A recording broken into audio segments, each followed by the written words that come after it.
Chapter sebelumnya adalah pertandingan antara instruktur Ho dan Kadet 18 Baekgi.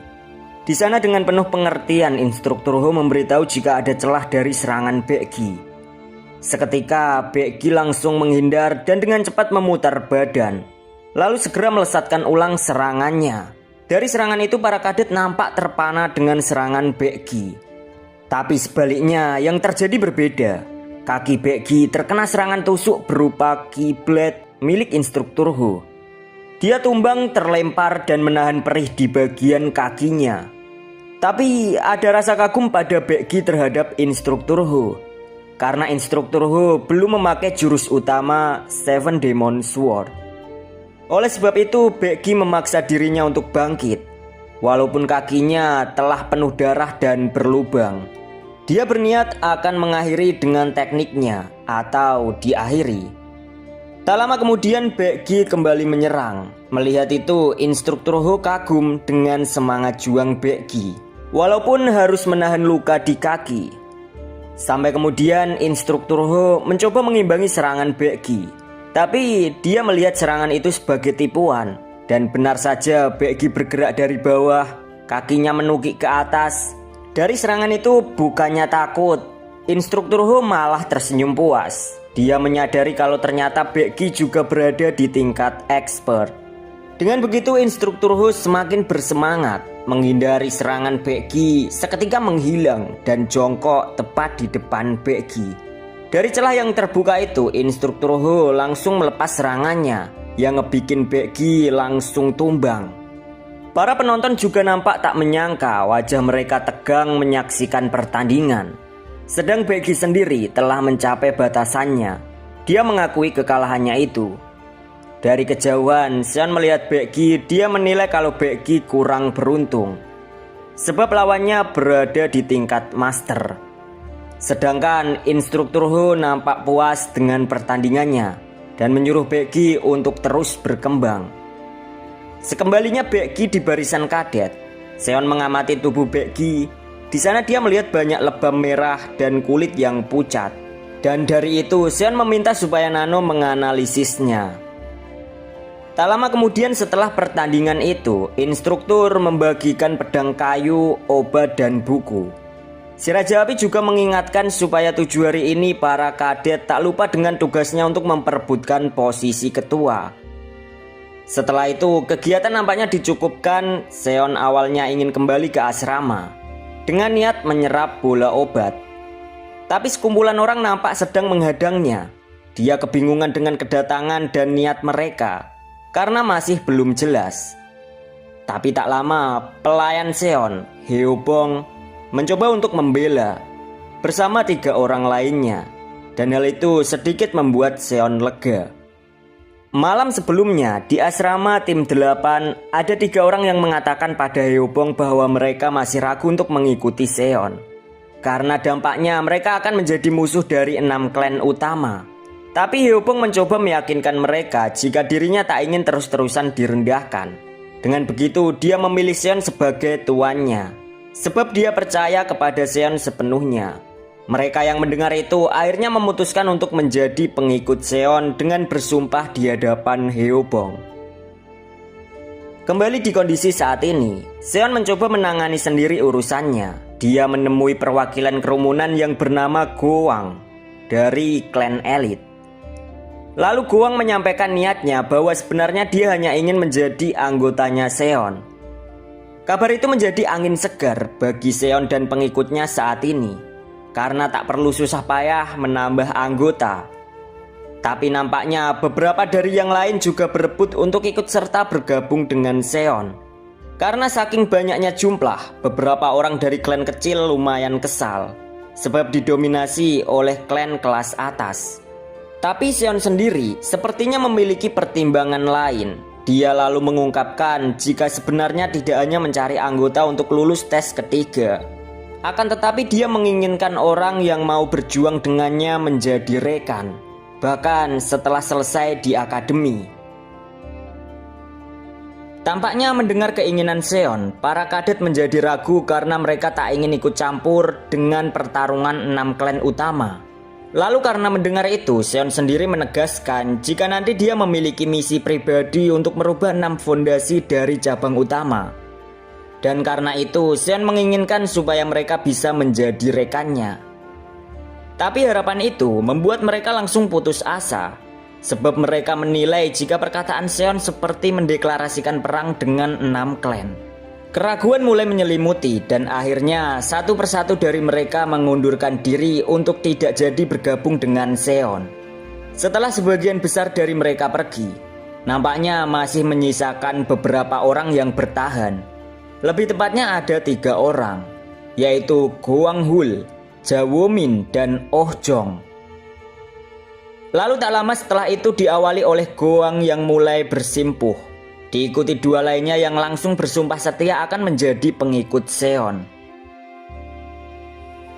Beberapa saat kemudian Seon mengumpulkan pengikutnya di depan pelatihan individu. Di sana Seon memberi arahan supaya mereka menyerap bola obat dan memperkuat teknik masing-masing. Lalu setelah itu Seon menyuruh mereka untuk membubarkan diri dan segera berlatih ke ruang pelatihan masing-masing. Setelah sebagian besar dari mereka bubar, Goang nampak menemui Seon.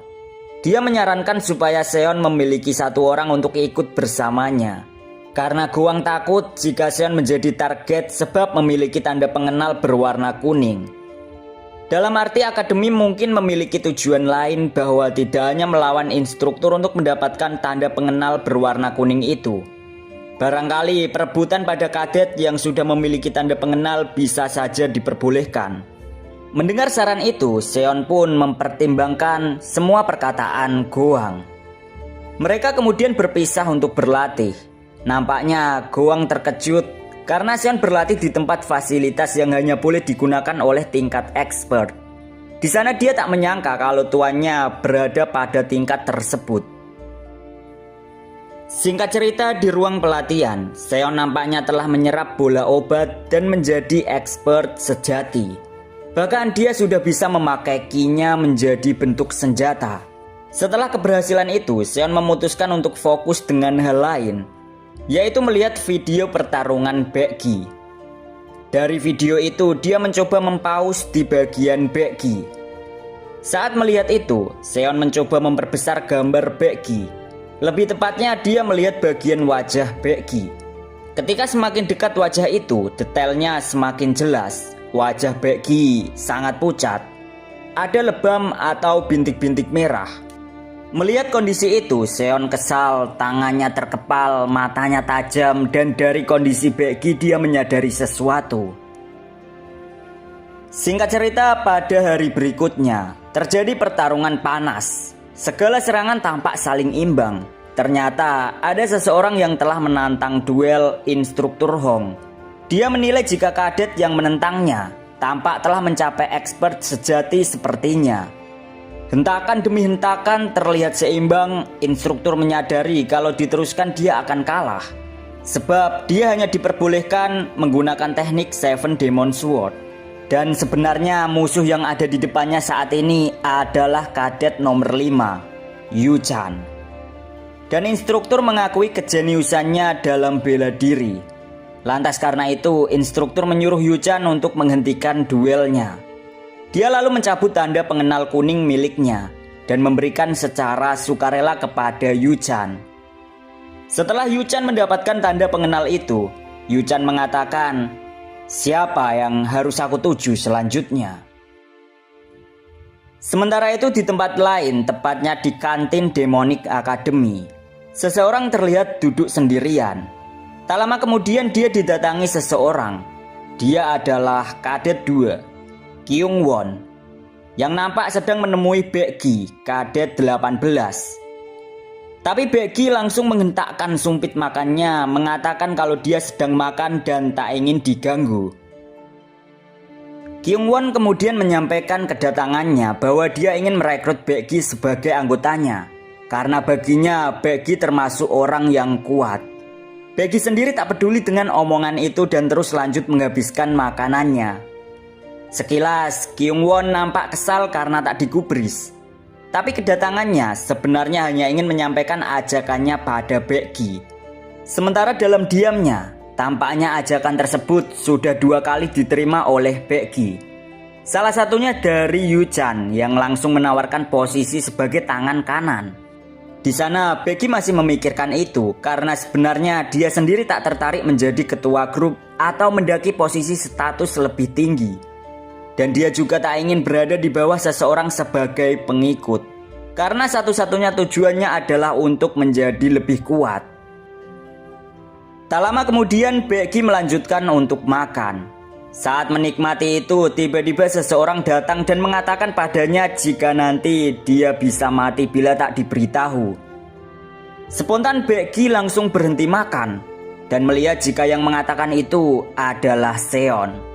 Di sana Baekgi terkejut karena merasa telah diancam oleh Seon. Padahal Seon bukan salah satu dari 6 klan. Tapi kesombongan Seon melebihi 2 orang sebelumnya yang telah menemuinya. Mendengar itu wajah Seon cuma datar karena Baekgi mungkin telah salah paham. Awalnya Baekgi marah, tapi Seon mencoba meredakan. Dia lalu langsung mengatakan ke intinya bahwa Baekgi telah diracuni seseorang. Seon lalu menyampaikan jika dia terus mengamati Baekgi selama pertandingan dan menemukan ada bintik-bintik merah dan wajah yang pucat. Dari penjelasan Seon itu, sebenarnya Baekgi masih bingung dengan niat Seon karena repot-repot memberitahu informasi tersebut. Namun dia mencoba untuk menanyakan lebih jauh terkait racunnya. Sampai kemudian Seon menyimpulkan jika mungkin itu adalah racun mikro yang tak bisa dideteksi oleh tubuh dan tak menimbulkan dampak secara cepat. Lantas karena Seon juga masih bingung untuk menjelaskan lebih lanjut, tiba-tiba dari arah lain muncul Dr. Baek. Dan melihat itu Seon langsung memanggilnya dan mengatakan padanya jika temannya telah diracun. Beberapa saat kemudian mereka ke ruang perawatan. Dr. Baek langsung membuatkan ramuan. Dari ramuan itu Baekgi disuruh untuk menghirup aromanya. Dan seketika air liur Baekgi langsung keluar. Dari itu Dr. Baek mendiagnosa jika Baekgi memang telah diracun menggunakan racun mikro. Tapi di sana Baekgi menjelaskan kalau selama ini tubuhnya baik-baik saja saat melakukan meditasi Qi. Ditambah dia juga tak pernah kontak langsung dengan racun. Mendengar itu Dr. Baek menjelaskan jika racun mikro mengalir melalui pembuluh darah. Akan tetapi ketika racun itu mulai terkumpul banyak, racunnya akan menuju ke paru-paru atau perut. Dan racun tersebut bisa menyerang secara diam-diam ketika dijadikan bubuk dan terhirup saat tidur. Walaupun dengan dosis yang kecil. Mendengar penjelasan dari dokter, Baekgi mengingat hari pertama di asrama 12. Bahwasanya di dalam kelompoknya memang ada anggota klan racun. Apalagi ketika Baekgi menghajar Jong Sum, seorang ahli waris klan racun. Awalnya dia memang tak peduli karena ambisinya pada waktu itu berniat merebut posisi ketua kelompok. Tapi nampaknya ada satu ungkapan dari Jong Sum yang baru dipahami oleh Baekgi, bahwa ada cakar poison clan yang akan menggerogoti Baekgi secara diam-diam. Setelah itu Dr. Baek menyarankan Baekgi supaya meminum obat penawar selama 7 hari dan itu bakal sembuh. Tapi dari sisi lain, ada yang dicemaskan Seon dari kondisi Baekgi. Bahwa sebelumnya Baekgi telah menerima serangan yang menyasar ke dada. Dan dampaknya sampai keluar bintik merah. Tapi untungnya ada penanganan cepat sehingga dari itu dampaknya tak terlalu besar. Pada intinya, Seon tak ingin ada kematian akibat racun. Sebab ibunya dulu meninggal juga karena racun dan dia sendiri juga pernah terkena racun. Di sana Baekgi sangat berterima kasih kepada Seon karena telah memberitahunya. Tapi dia tiba-tiba juga terkejut ketika melihat Seon yang mengeluarkan aura haus darah yang begitu mengerikan. Sembari di sana Seon berkata bahwa dia telah menemukan sumber racun tersebut. Tak lama setelah itu Dr. Baek menyarankan supaya Baekgi tetap tinggal di ruang perawatan. Sebab jika kembali ke asrama ada kemungkinan akan terkena racun lagi. Dari itu, Seon juga sama menyuruh Baekgi untuk tetap tinggal dan memasrahkan Jong Sum kepadanya. Lalu saat Seon akan pergi, tiba-tiba dia merasa mendengar suara. Dan benar saja, suara itu berasal dari tirai sebelah. Orang tersebut lantas mengatakan jika saat ini Jongsum sedang berada di hutan, dekat asrama 5. Mendengar itu, Seon tersenyum puas dan berniat akan pergi ke hutan saat ini juga. Dia berniat akan menghancurkan Jongsum dan menaruhnya di ruang perawatan. Setelah itu, Seon pun keluar ruangan. Singkat cerita, di tengah hutan, Jongsum nampaknya sedang mencari tanaman racun. Saat ini tingkat kekuatannya juga telah mencapai expert. Dengan kekuatannya itu dia ingin meramu racun mematikan sebagai tekniknya. Sebelum racun mikro membunuh Baekgi, dia akan menggunakan teknik racun barunya untuk mendahului racun mikro. Semua itu demi niatnya untuk balas dendam pada Baekgi karena dulu dia telah dipermalukan. Tapi seseorang tiba-tiba muncul di belakangnya. Jongsum panik karena mengira jika itu instruktur. Apalagi penerangan lampionnya juga tak terlalu jelas.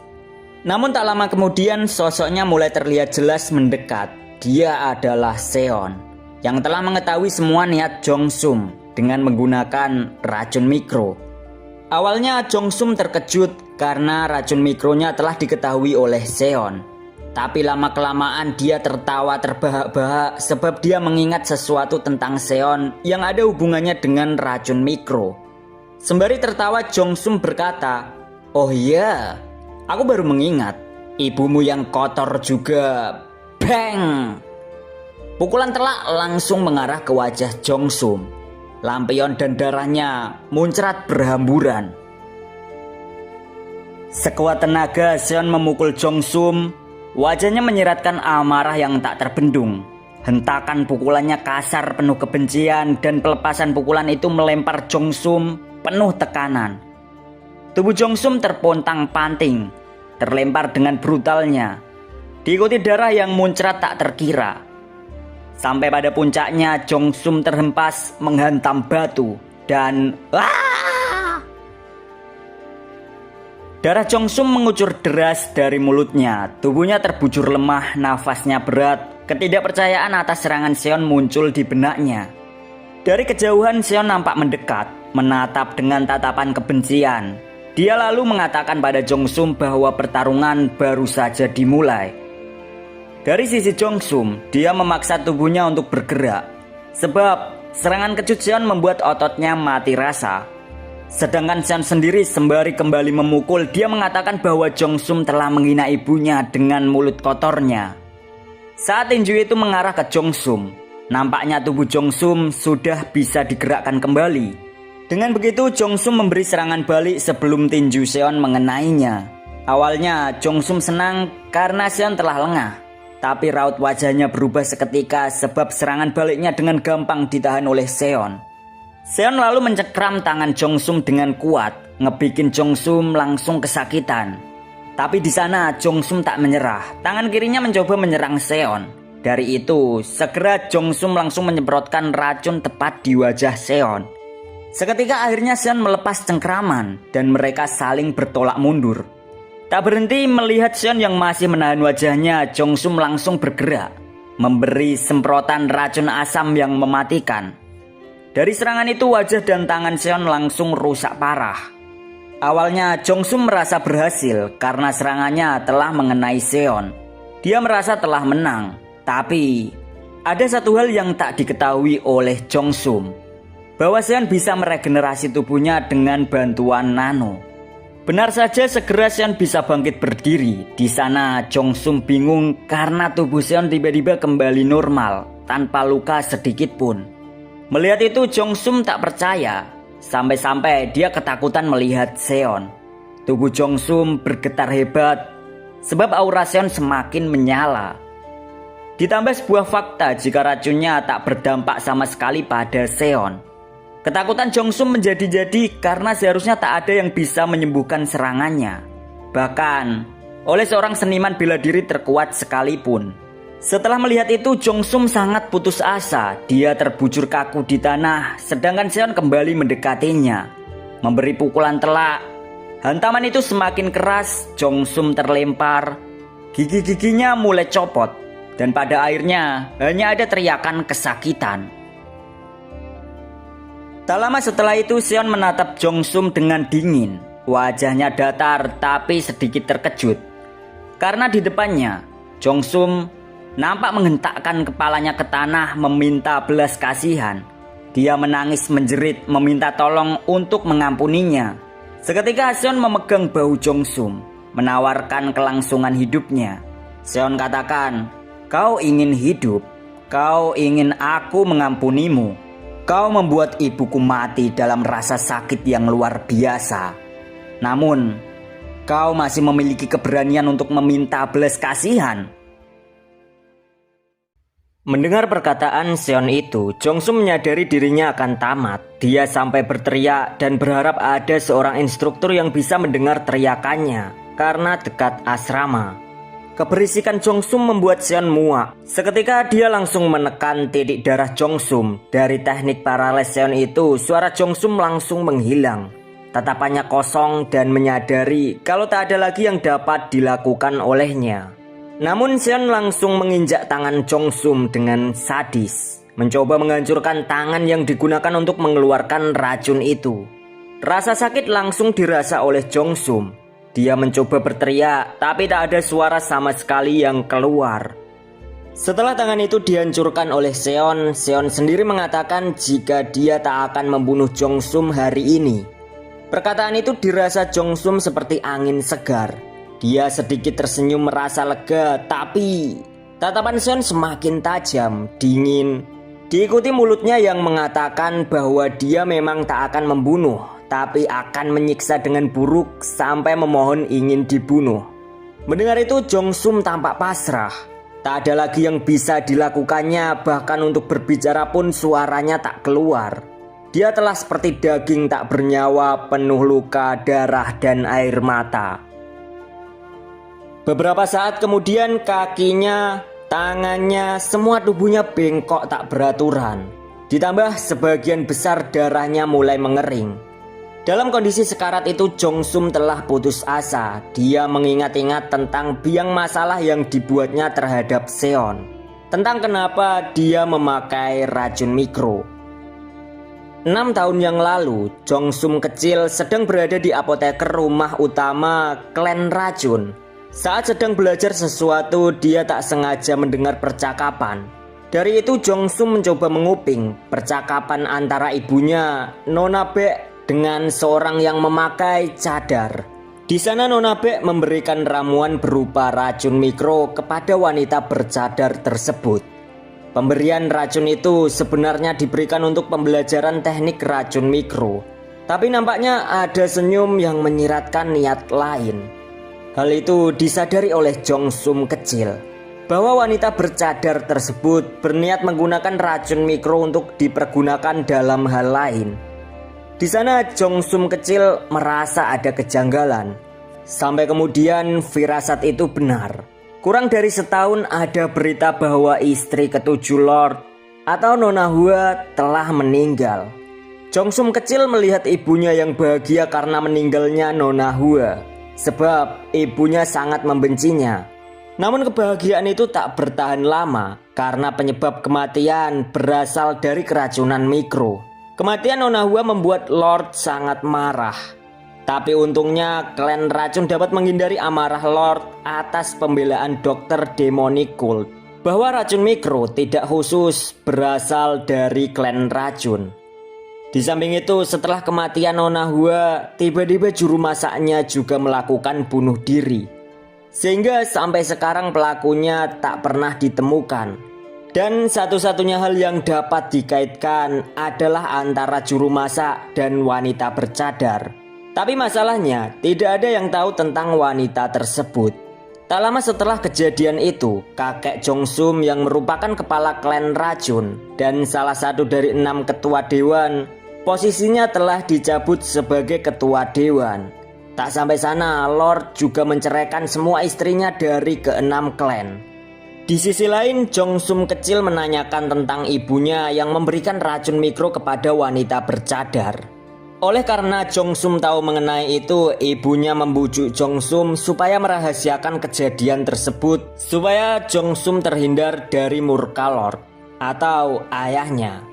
Tapi pada akhirnya ibunya meninggal beberapa tahun kemudian karena rasa bersalah.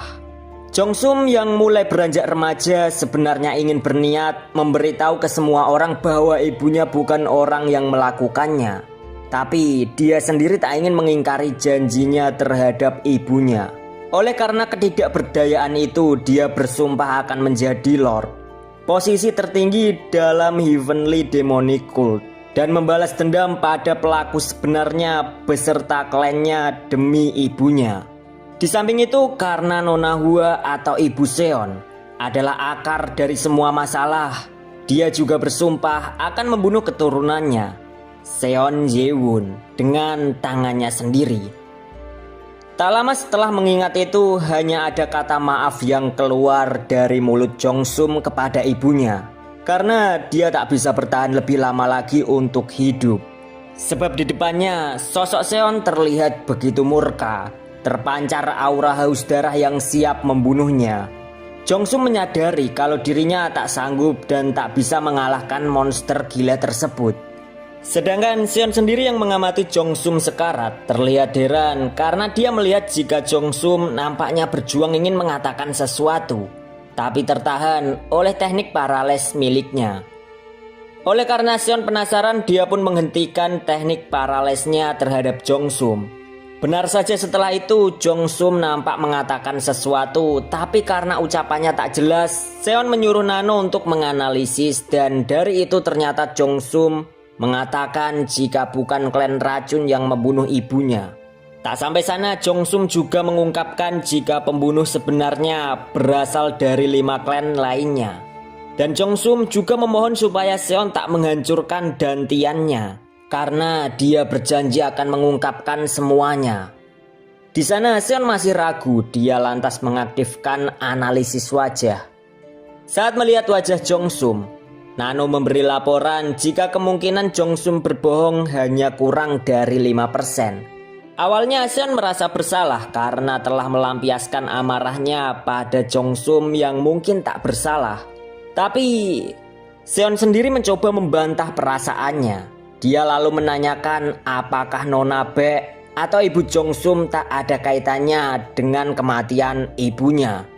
Dari pertanyaan itu, tiba-tiba wajah Jongsum berubah. Nano melaporkan pada Seon jika Jongsum telah melakukan kebohongan sebesar 75%. Dari itu Seon kembali dikuasai amarah. Sedang Jongsum terus mengatakan jika dia tak berbohong. Muak akan ucapan itu, Seon langsung memukulinya dengan brutal. Jongsum menjerit kesakitan hingga pada puncaknya tanpa ragu Seon langsung menekan dantian Jongsum. Energi internal Jongsum mulai menyebar hingga hancur berserakan. Dan dari itu hanya menyisakan raungan kesakitan. Sementara itu di tempat lain, Dr. Baek sedang bersantai menikmati hidup. Tapi dia merasa ada firasat buruk dan duar. Pintu ruang perawatan didobrak paksa. Seon datang menggendong Jongsum yang telah sekarat. 2 pasien lain, Baekgi dan Mukum, bahkan sampai tersentak dari ranjang. Mukum sendiri wajahnya sampai berkeringat. Dia tak menyangka karena dia adalah orang yang memberi informasi keberadaan Jongsum sebelumnya. Sebab dari informasi itu Seon benar-benar telah membawa Jongsum dan Jongsum berakhir dalam keadaan sekarat. Segera setelah itu Dr. Baek segera memeriksa kondisi Jongsum. Dan Dr. Baek menemukan jika dantian Jongsum telah dihancurkan. Setelah pemeriksaan itu Dr. Baek melihat Seon dengan sinis dan mengatakan kalau dantian itu sangat penting bagi seorang seniman bela diri. Setelah itu segera Dr. Baek melakukan pengobatan akupuntur, tapi dia tak menyangka akan keluar aroma busuk dari racun yang mengalir di nadi Jongsum. Di sana Dr. Baek melihat jika kondisi Jongsum masih hidup, tapi dia mengalami kritis. Jika saja Jongsum tak memiliki ketahanan racun yang tinggi, dia akan mati seketika itu juga setelah dantiannya hancur. Di kondisi saat ini Dr. Baek bingung karena perlu cepat menangani racun di tubuh Jongsum.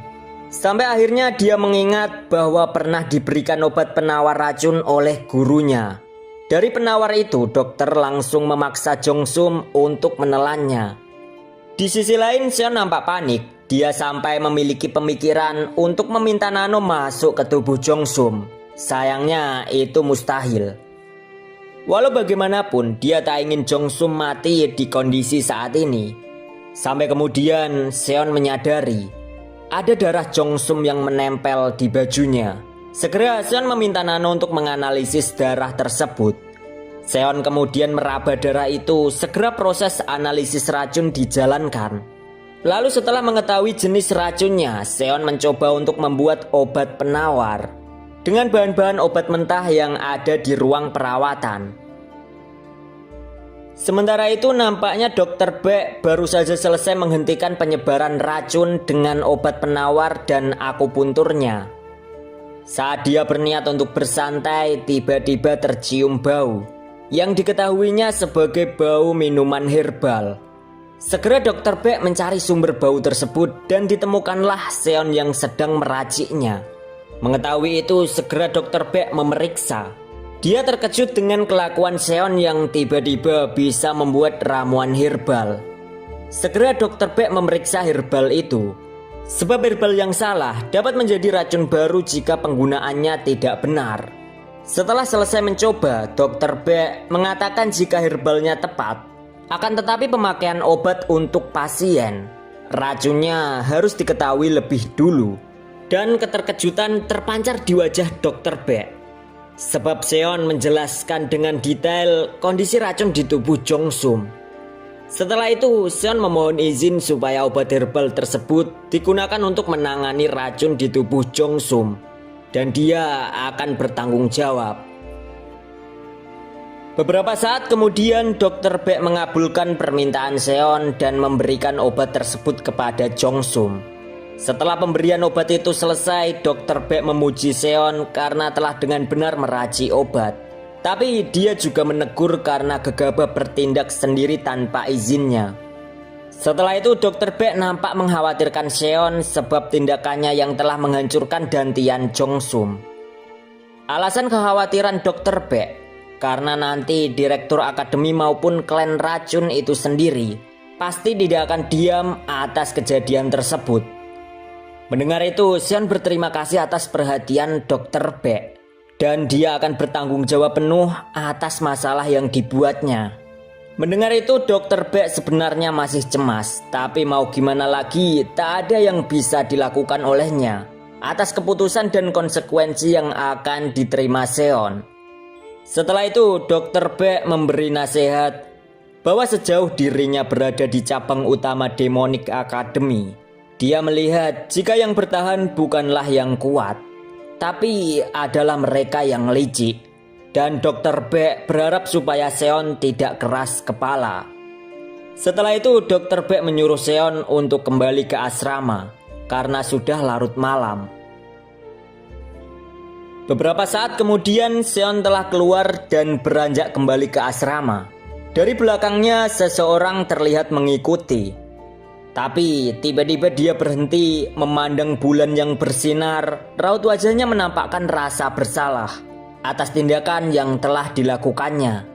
Orang di belakangnya yang tak lain adalah Baekgi juga turut menghentikan langkahnya. Ada rasa penasaran di wajah Baekgi tentang kenapa Seon menghancurkan dantian Jongsum. Seon lalu menjawab bahwa dia tak sanggup menahan amarahnya. Di samping itu, jika dia tak melakukannya, ada kekhawatiran bila Jongsum menggunakan racunnya untuk orang lain. Ucapan Seon membuat Baekgi tersentak. Walau keputusan Seon tidak sempurna, tapi Baekgi merasa jika cara berpikir Seon sangat berbeda dengan kandidat ahli waris lain. Menyadari itu, ada sesuatu yang ingin diungkapkan Baekgi.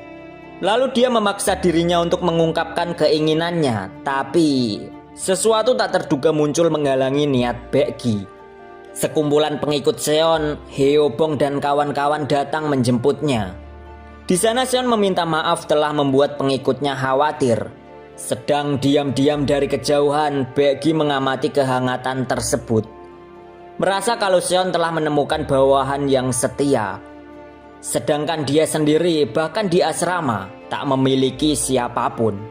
Setelah itu Baekgi berniat kembali ke asrama dan menyuruh Seon untuk melupakan tentang keinginannya untuk mengatakan sesuatu. Kemudian setelah Baekgi pergi, Seon sebenarnya masih penasaran. Tapi Hyeobong dan kawan-kawan mengajaknya untuk pergi ke asrama baru mereka. Singkat cerita, mereka telah di asrama. Di sana Seon menceritakan tentang tindakannya yang telah menghancurkan Dantian Jongsum. Goang memberi respon bahwa satu-satunya hal yang harus dilakukan adalah tumbuh lebih kuat. Dan selama 4 tahun di akademi, seharusnya tidak akan ada gangguan dari luar. Namun masalahnya, musuh mereka adalah klan racun yang merupakan salah satu pusat kekuatan dari demonic cult itu sendiri. Pernyataan Goang dibenarkan oleh Seon. Dia lalu memperingatkan pengikutnya secara resmi bahwa musuh saat ini adalah klan racun. Tapi ada satu masalah lagi selain bermusuhan dengan klan racun. Hyeobong lalu memberitahu terkait kekhawatirannya tentang respon direktur akademi berkaitan dengan insiden tersebut. Menyadari itu, Seon mengingat jika ada aturan tak tertulis di akademi bahwa seseorang dilarang menghancurkan dantian orang lain. Sebab dantian adalah kehidupan seniman bela diri. Semakin memikirkan itu, Seon semakin merasa bersalah karena tindakan gegabahnya yang tak bisa menahan amarah.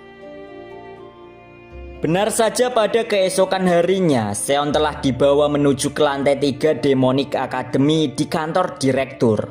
Di sana dia menyadari kalau kekhawatirannya menjadi kenyataan.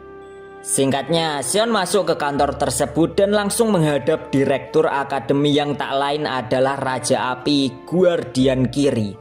Ketika Seon memberi hormat, tak ada respon sama sekali. Raja Api benar-benar tak melihatnya. Keadaan cukup hening. Di sana Raja Api masih sibuk mengurus laporan sebagai direktur. Dan brak, suara gebrakan meja darinya memecah keheningan. Raja Api tampak muak karena Seon telah membuatnya bekerja 2 kali untuk membuat laporan tentang insiden yang telah dilakukannya. Setelah itu Raja Api menyuruhnya duduk. Sederhananya dia akan melakukan interogasi. Pertama, sebagai seorang direktur, dia akan menanyakan insiden yang telah dilakukan oleh Seon. Perkataan itu spontan membuat Seon tegang. Lalu dengan serius kembali Raja Api tegaskan bahwa merusak dantian seseorang adalah tindakan bodoh yang tak pernah terjadi dalam sejarah Demonic Academy. Dan bila persoalan ini diabaikan, kemungkinan besar akan terulang di masa depan. Sebagai seorang direktur, Raja Api memberi perintah bahwa Seon harus melepas tanda nama berwarna kuningnya dan menghadapi 5 hari pelatihan kamar kosong di pusat penahanan. Seon malah terkejut ketika mendengar perintah direktur yang hanya berupa hukuman penahanan 5 hari. Sebab dari awal dia berpikir jika akan dikeluarkan dari Demonic Academy. Direktur menjelaskan bahwa itu tidak masuk akal karena dikeluarkan dari akademi hanya ketika kadet tak lulus ujian atau membunuh kadet lain di luar duel resmi. Mendengar itu, Seon akhirnya bernafas lebih lega. Akan tetapi, Raja Api memperingatkan jika jadi Seon dia tidak akan lega. Dan yap, Seon baru menyadari wajahnya langsung tegang karena tanda pengenalnya telah hilang. Apalagi dia akan dikurung selama 5 hari dan itu menyisakan 1 hari lagi untuk mendapatkan kembali tanda pengenal. Kekhawatiran Seon menjadi-jadi. Dia memikirkan apakah saat itu masih ada instruktur yang memiliki tanda pengenal kuning. Sedangkan dari peraturan resmi akademi, sebenarnya Seon harus dikurung selama 7 hari. Tapi direktur memberi keringanan pada Seon supaya memiliki kesempatan untuk berjuang. Setelah menyampaikan itu, sebagai direktur akademi, Raja Api lalu merubah posisi duduknya, mengeluarkan aura mencekam yang begitu ganas. Seketika Seon langsung merasakan aura pekat itu. Dia menyadari jika aura Raja Api sangat luar biasa, sampai-sampai dia tak bisa memahami kekuatannya. Lalu masih di kondisi serius itu, Raja Api lantas katakan bahwa dia akan membahas kebodohan Seon. Bukan sebagai direktur, tapi sebagai senior atau guru. Pertama, Raja Api memberitahu jika saat ini dia telah memblokir suara menggunakan auranya supaya percakapan mereka tidak bocor keluar ruangan. Setelah memberitahu itu pada Seon, Raja Api mulai serius bahwa dia sebenarnya memiliki harapan yang besar terhadap Seon. Namun dia sangat kecewa karena Seon telah melakukan tindakan bodoh dengan menghancurkan dantian orang lain. Mendengar itu, Seon hanya bisa meminta maaf. Tapi kata maaf tak cukup buat Raja Api. Sebab Seon sendiri tak bisa membersihkan kekacauan yang telah dibuatnya. Dalam arti Raja Api menjabarkan kalau Seon telah menghancurkan dantian Jongsum untuk balas dendam. Tapi Seon sendiri panik karena tak ingin Jongsum mati dan kemudian membawanya ke ruang perawatan. Di sana yang membuat Raja Api kesal atas tindakan Seon karena Seon tak melakukannya dengan benar. Karena seharusnya ketika membalas dendam, dia harus membunuhnya. Mendengar itu Seon tertegun. Dia tak percaya Raja Api mengatakan hal tersebut. Karena nasihat dari Raja Api menyuruhnya untuk berbuat licik. Tak hanya itu, Raja Api juga menyuruhnya untuk tak hanya berpikir selangkah. Karena setidaknya untuk menjadi licik, dia harus berpikir 3-4 langkah ke depan. Mendengar nasihat itu, Seon mencoba mencerna, memahami dan mengingat bahwa Dr. Baek sebelumnya juga mengatakan hal serupa padanya. Kemudian setelah itu Raja Api serius kembali menanyakan pada Seon terkait alasannya masuk ke akademi. Mendengar itu mata Seon tajam dengan tegas dan percaya diri. Dia katakan jika ingin menjadi lebih kuat dari orang lain. Semakin jauh Raja Api mengaitkan apakah menjadi kuat ada hubungannya dengan balas dendam. Sebab jika itu berhubungan, maka balas dendam akan merusak masa depannya sebagai seorang ahli waris. Perkataan itu seperti menampar wajah Seon. Dia terkejut, membenarkan dan baru menyadari kesalahannya. Lalu Raja Api kembali menasihati supaya Seon menekan emosinya. Karena jika dia tak bisa melakukan itu, maka akan berdampak juga pada orang-orang terdekatnya. Pada intinya, sembari Raja Api berdiri dari kursi, Raja Api menjelaskan jika Seon ingin menjadi Lord untuk masa depan Demonic Cult, maka dia harus menjadi seseorang yang berhati panas, tapi berkepala dingin. Dalam diamnya Seon membenarkan perkataan Raja Api karena selama ini dia memang selalu memikirkan untuk balas dendam. Setelah mencerna semua itu, dia bertekad untuk menetapkan kembali tujuannya dan akan berpikir sebelum bertindak, supaya balas dendam tak menguasai emosinya lagi. Lalu berlanjut di mana setelah Raja Api menasihati Seon, dia menyadari jika gerak-gerik Seon ternyata tak terlalu bodoh, karena bisa memahami kekurangannya dan menjadi lebih baik. Dari itu ada satu keyakinan yang diharapkan Raja Api, bahwa monster terbesar dalam sejarah Heavenly Demonic Cult mungkin akan lahir. Beberapa saat kemudian setelah percakapan itu, Raja Api kembali menekan auranya. Seon sendiri lantas mengembalikan tanda pengenal kuning. Dia juga berterima kasih atas nasihat yang diberikan oleh Raja Api. Lalu tak lama setelah itu beberapa instruktur mulai masuk ke ruangan. Dan segera Raja Api menyuruh mereka membawa Seon ke tempat penahanan.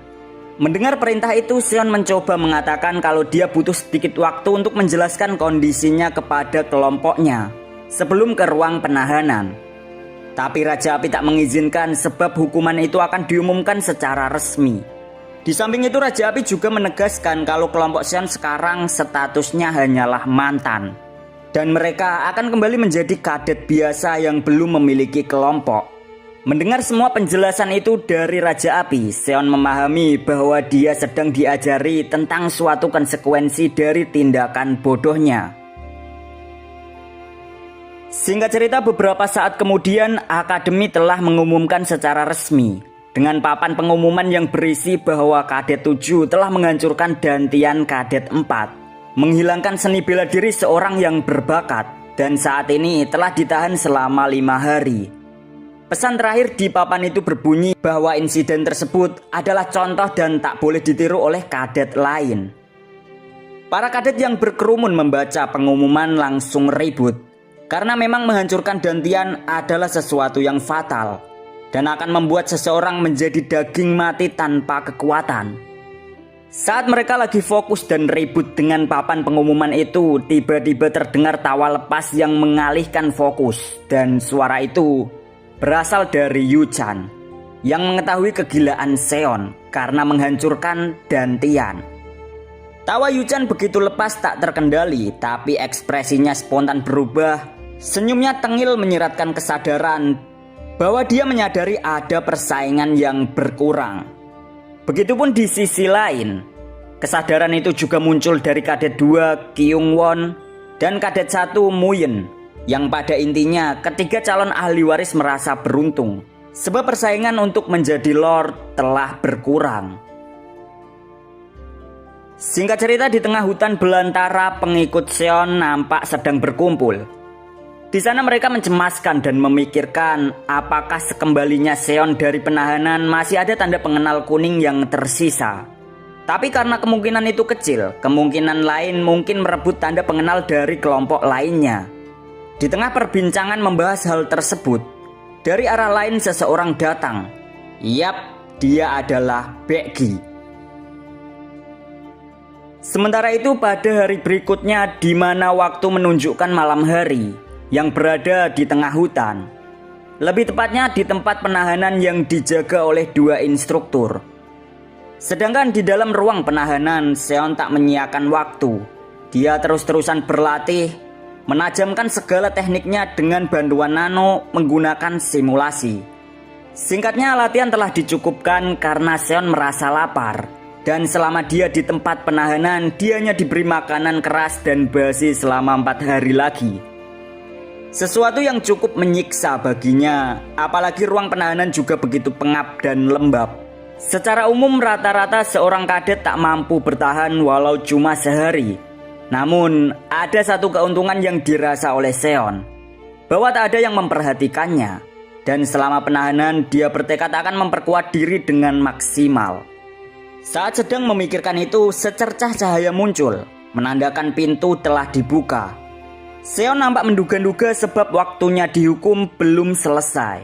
Dan benar saja nampaknya pintu dibuka bukan tentang hukumannya. Akan tetapi dari pintu itu muncul seseorang yang memancarkan niat membunuh begitu kuatnya. Seketika orang misterius itu mengangkat tangan. Dan tanpa diduga Seon juga terangkat dari tempatnya. Seon panik menyadari jika kekuatan itu adalah ki telekinesis. Dan pengguna kekuatan itu dengan dingin, tajam, dan penuh kebencian mengatakan, "Jadi, kau adalah Seon Ye-won." Pada malam hari sebelumnya, tempat berada di wilayah klan racun. Jong-sum telah dikirim pulang ke wilayahnya. Mendapati kondisi Jong-sum yang mengenaskan itu, paman Jong-sum, Baekmun Wong, tubuhnya sampai gemetar melihat kondisi keponakannya. Dan yang terucap dari mulutnya hanyalah segera melaporkan pada ketua klan racun tentang situasi saat ini. Beberapa saat setelahnya laporan telah sampai ke ketua klan racun. Membaca laporan itu hanya ada murka yang menyelimutinya. Tangannya bergetar, dia tampak tak terima akan hal tersebut. Tak lama kemudian rapat dadakan dilaksanakan. Dengan penuh kemarahan, petarung botak menyarankan untuk segera bertindak. Beberapa dari yang lain mengusulkan untuk menyewa asasin dari klan luar. Ada pula yang mengusulkan untuk menyuap instruktur untuk membunuh Seon, atau menyuruh juru masak untuk meracuninya. Dari berbagai ide itu, ketua klan tak setuju. Dia mengingatkan tentang tragedi 6 tahun lalu yang menyangkut kematian Nona Hua. Dari pernyataan ketua, dengan amarah yang meluap, paman Jong-sum nampak tak terima jika hanya diam dan tak bertindak. Sebab semua itu akan mencederai reputasi klan racun. Tapi ketua klan mencoba menenangkan mereka untuk tidak gegabah dan bodoh. Sebab bagi ketua klan yang bernama Baek-oh ini, ada pertimbangan jangka panjang. Berkaitan setelah insiden 6 tahun lalu, Lord telah mencoba melemahkan kekuatan 6 klan dengan alasan apapun. Dan jika mereka bertindak gegabah dengan membunuh seorang kadet di dalam akademi, apalagi itu seorang ahli waris, maka itu akan menjadi alasan Lord untuk menghancurkan klan mereka. Mendengar itu, paman Jong-sum tubuhnya sampai gemetar. karena amarahnya tak segera tersalurkan. Hanya ada kalimat tanya darinya bahwa dengan itu apa yang harus dilakukan. Karena jangan sampai hanya menunggu hingga Seon keluar akademi. Setelah berbagai saran dan desakan, ketua klan akhirnya mengambil keputusan bahwa dia akan pergi sendiri menemui guardian kiri dan berbicara dengannya. Kembali di kondisi saat ini, ketua klan racun masih menerbangkan Seon dengan telekinesisnya. Dia memberi ancaman kepada Seon dengan kekuatannya, sedang Seon sendiri berusaha melawan telekinesis tersebut. Dia juga memuji skill itu jauh melampaui imajinasinya. Sebuah kekuatan yang menurutnya sangat luar biasa. Selain Seon memuji kekuatan itu, dia juga menyadari bahwa niat membunuhnya itu berasal dari kebencian. Dan Seon masih belum tahu tentang identitas orang tua tersebut. Dan untuk apa juga Pak Tua itu menemuinya. Namun yang jelas Pak Tua itu tak ada di pihaknya. Tapi Seon mencoba tetap melawan kekuatan tersebut. Sedang ketua klan racun sampai terkejut karena melihat Seon yang melawan kekuatannya hanya dengan kekuatan fisik daripada menggunakan energi internal. Ketua klan racun sangat terkejut karena fisik Seon begitu kuatnya. Lantas karena ada perlawanan, ketua klan racun pun menggunakan cara lain, memaksa Seon untuk mendekat padanya dengan menarik tubuh Seon menggunakan telekinesis dan bang! Ketika leher Seon dicekik, Nano langsung merespon untuk masuk ke mode pertahanan darurat. Tapi Seon mencoba menghentikan sistemnya itu. Dia menghentikan Nano karena ingin mengetahui niat dan tujuan dari Pak Tua di depannya ini. Sedangkan dari sisi ketua klan racun, dia memuji Seon yang tak bereaksi cepat atas serangannya. Sampai kemudian Pak Tua itu mengatakan bahwa dia hanya ingin melihat wajah orang yang telah menyakiti cucunya. Dari perkataan itu Seon langsung menduga jika Pak Tua ini adalah kakeknya Jongsum. Setelah itu ketua klan racun meningkatkan kekuatannya memberi tekanan lebih kepada Seon. Di sana Seon masih memikirkan cara untuk keluar dari situasi tersebut. Benar saja Seon mencoba sedikit melawan. Di sana ketua klan racun sedikit terkejut dengan adanya perlawanan. Bahkan Seon sampai memelototinya. Muak melihat wajah Seon, Pak Tua ini langsung memakai tongkatnya mengatakan jika dia akan memberi sedikit pelajaran dan bang!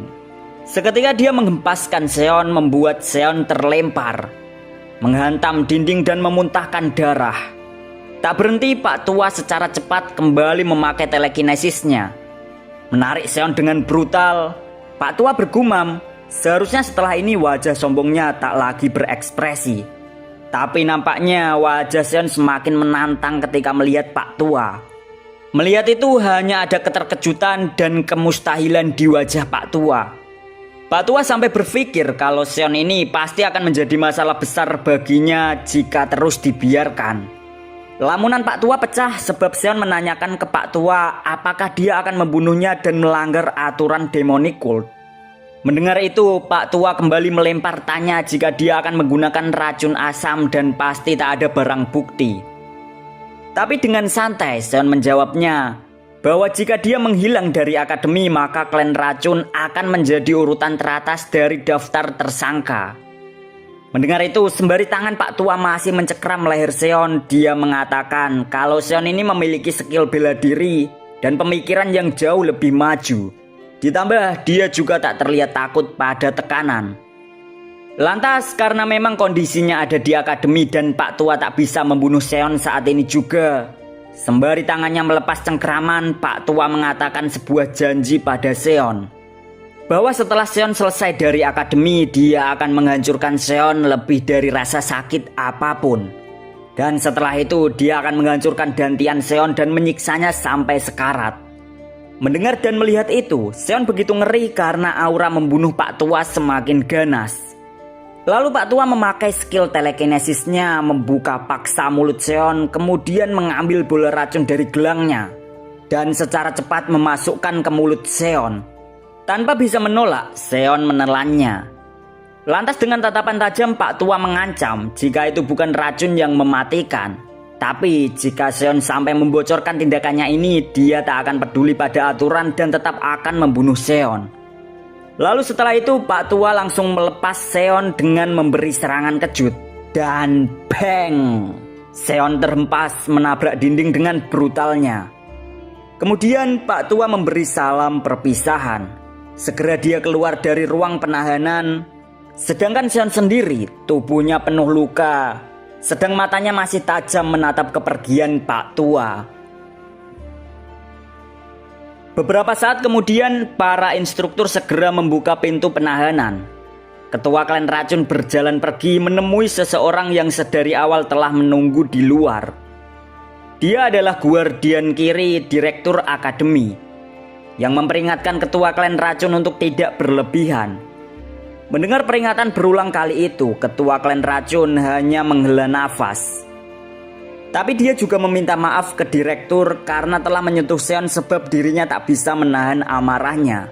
Maka karena itu dia hanya memberi sedikit cedera internal. Mendengar itu, direktur hanya menghela nafas berat. Dia mencoba mewajarkan tindakan ketua klan racun. Tapi direktur juga mengingatkan untuk kedepannya dia tidak lagi menyentuh Seon dan menyakiti Seon selama 4 tahun saat masih berada di akademi. Ketua klan racun memahami itu, mengisyaratkan jika dia akan menepati janjinya. Setelah itu dia pun pamit untuk kembali. Sedangkan setelah direktur menyaksikan ketua klan racun yang berangsur pergi, pandangannya beralih ke arah tempat penahanan Seon. Dalam hati dia katakan, jika Seon hanya memiliki 4 tahun untuk menerima perlindungan dari ancaman luar. Karena setelah selesai akademi, kehidupan Seon Jae-won akan bergantung padanya sendiri. Di ruang penahanan, Seon meraung kesakitan karena racun telah masuk ke tubuhnya. Untungnya dia punya sistem nano yang dengan itu segera Seon menyuruh nano untuk mengeluarkan racun tersebut. Tapi ada sesuatu yang membuat Seon terkejut saat nano melaporkan bahwa kandungan racun memiliki efek untuk menghilangkan energi internal. Dan setelah penetralan, sisa zat racun itu dapat digunakan untuk merangsang energi. Fungsinya mirip seperti bola obat. Di sana Seon baru memahami tujuan Pak Tua, ketua klan racun, bahwa niatnya adalah melemahkan energi internal Seon. Dan dengan begitu Seon akan dengan mudah gagal dalam tes ketiga. Lalu dikeluarkan dari akademi dan Pak Tua akan bisa membunuhnya secara cepat. Tapi sayangnya rencana itu tak akan berjalan sesuai keinginan Pak Tua. Sebab dalam tubuh Seon terdapat nano yang telah menetralkan racunnya. Lalu setelah memahami itu tak butuh waktu lama Seon segera memerintahkan nano untuk mengeluarkan racunnya saat ini juga. Dari itu cairan hitam keluar dari tubuh Seon. Suatu cairan yang mengandung bau busuk yang menyengat. Segera setelah racun itu dikeluarkan dan menyisakan ampas zat racun dalam tubuhnya, Seon lalu langsung melakukan meditasi untuk menyerap manfaat sisa zat racun, seperti menyerap bola obat. Setelah beberapa saat berlalu, meditasi Seon nampaknya mencapai penghujung penyerapan. Benar saja akhirnya dia selesai melakukan meditasi dan sepenuhnya berhasil menyerapnya. Rasa puas terpancar di wajah Seon sebab saat ini energi internalnya telah melonjak dari yang awalnya 60 tahun menjadi 90 tahun. Di sana Seon merasa jika itu adalah hadiah yang sangat besar dari ketua klan racun. Tapi penyerapan itu juga tak akan terjadi bila Seon tak memiliki nano dalam tubuhnya. Setelah menyelesaikan itu, di sana Seon merenungi bila tindakan berani yang dilakukan ketua klan racun juga bersumber dari kecerobohannya. Maka karena itu Seon bersumpah pada diri sendiri jika dia tak akan berpikir pendek lagi untuk kedepannya. Beberapa saat setelah itu bau busuk tercium dari bajunya dan yap, dia tak akan bisa lagi memakai baju itu. Tiba-tiba saat memikirkan itu ada hembusan angin dari arah belakangnya yang menyentuh kulit punggungnya. Segera Seon melihat sumber hembusan angin tersebut yang ternyata berasal dari retakan dinding di belakangnya. Dia mengingat kalau retakan itu berasal dari hempasan serangan ketua klan racun padanya. Lantas karena penasaran akan retakan itu, Seon mencoba memukul dinding tersebut. Dan segera mungkin dinding itu berlubang. Dari lubang dinding itu, rasa penasaran Seon menyelimuti pikirannya. Dia berniat untuk menggali lebih dalam. Sampai akhirnya dia berhasil menyusup masuk dan menemukan adanya sebuah terowongan. Ketika melihat terowongan itu, dia segera memakai penglihatan malam supaya memperjelas jalannya. Lalu Seon mencoba menyusuri terowongan tersebut, barangkali menemukan sesuatu yang tersembunyi ketika menjelajahinya. Sampai kemudian matanya merespon ada cahaya terang di depannya. Seon berpikir kalau itu mungkin hanya sebuah batu bercahaya. Tapi saat melanjutkan langkahnya, terlihat jika cahaya itu semakin terang. Dan Seon tepat berada di ujung jalan. Di sana Seon masih bingung dengan tempat yang telah ditemukannya itu. Rasa penasaran langsung bergejolak, dia melesat segera turun ke bawah. Di sana Seon masih tak menyangka ada tempat sekuno itu telah tersembunyi di pusat penahanan. Saat lebih jauh mengamati, dia juga menemukan jalan keluar tempat itu telah tertutup rapat. Sedang dari sisi bawah terdapat juga sebuah tanda goresan. Saat mengamati tanda itu, ternyata tanda tersebut terhampar begitu banyaknya. Di sana Seon menyadari jika tanda itu seperti artefak kuno. Dia lantas kepikiran soal batu safir yang ada di perpustakaan. Dengan begitu, Seon mencoba untuk mengaktifkan augmented reality. Tak lama kemudian, simulasi batu safir model 3D segera muncul. Setelah itu, Seon mencoba mengaitkan antara simulasi batu safir tersebut dengan goresan tanda di ruangan itu. Tak lama kemudian, segera analisis dilakukan. Dari analisis yang telah selesai, ditemukan jika goresan tanda di ruangan itu ternyata adalah situs asli dari batu safir di lantai 1 perpustakaan. Kemudian Seon mencoba mengaitkan ulang dengan batu safir yang ada di lantai 2 perpustakaan. Benar saja, akhirnya ditemukanlah situs aslinya yang jaraknya beberapa langkah dari pijakan Seon. Seon nampak sangat puas setelah mengetahui teka-teki tersebut, bahwa tempat atau ruangan yang ditemukannya ini dulunya adalah lokasi pertama peletakan batu safir yang sekarang di perpustakaan. Lalu setelah itu Seon mencoba mengelilingi lagi tempat tersebut, melihat banyak pilar-pilar yang masih kokoh menjulang. Sampai saat mengamati sebuah pilar, ditemukan ada lubang berpola dan tulisan yang terpampang jelas bertuliskan Heavenly Demonic Sword Art. Membaca tulisan itu, mata Seon terbelalak. Secercah ingatan muncul di kepalanya bahwa dia mengingat jika ada satu seni bela diri yang banyak dibicarakan semua orang ketika orang-orang memikirkan tentang Lord of the Heavenly Demonic Cult, bahwa Lord telah menguasai sebuah seni bela diri terbesar dan terkuat yang bernama Heavenly Demonic God Art. Semua orang tahu tentang kehebatan seni bela diri tersebut dan teknik itu sangat dihormati, sehingga sampai disebut sebagai salah satu dari 3 seni dewa agung, bahkan diakui juga oleh orang-orang di luar demonic cult. Tapi ada satu kalimat tanya yang muncul di pikiran Seon tentang apa pula Heavenly Demonic Sword Art, dan bahwa dia juga tak pernah mendengar teknik tersebut. Seon yang masih dalam kebingungan itu mengait-ngaitkan apakah itu mungkin adalah nama teknik pedang di batu safir.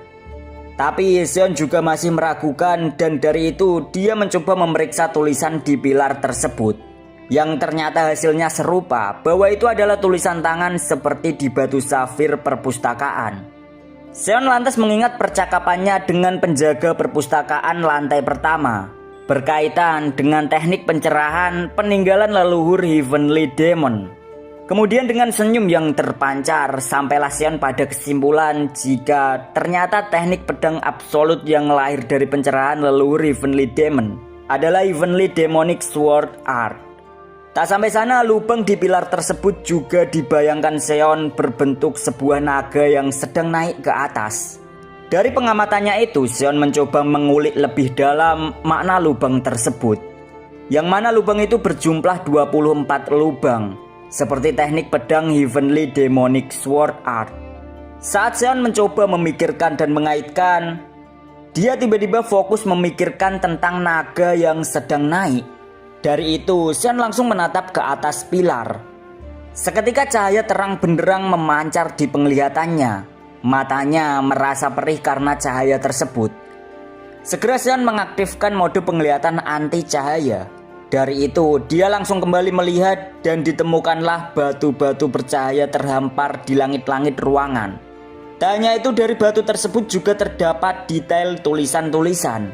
Keberhasilan atas itu membuat senyum Seon spontan terukir penuh kepuasan dari wajahnya. Lalu setelah itu, segera Seon menyuruh Nano untuk memindai semua tulisan yang ada di batu bercahaya. Dari pemindaian itu, dia langsung mensimulasikan ke bentuk augmented reality model 3D. Kemudian dari itu menyuruh sistem nanonya untuk mengurutkan tulisan tersebut sesuai urutan awalnya. Secara cepat, Nano langsung melaporkan pada Seon bahwa telah menemukan tulisan dan gambar untuk sebuah teknik pernafasan pada 24 batu tersebut.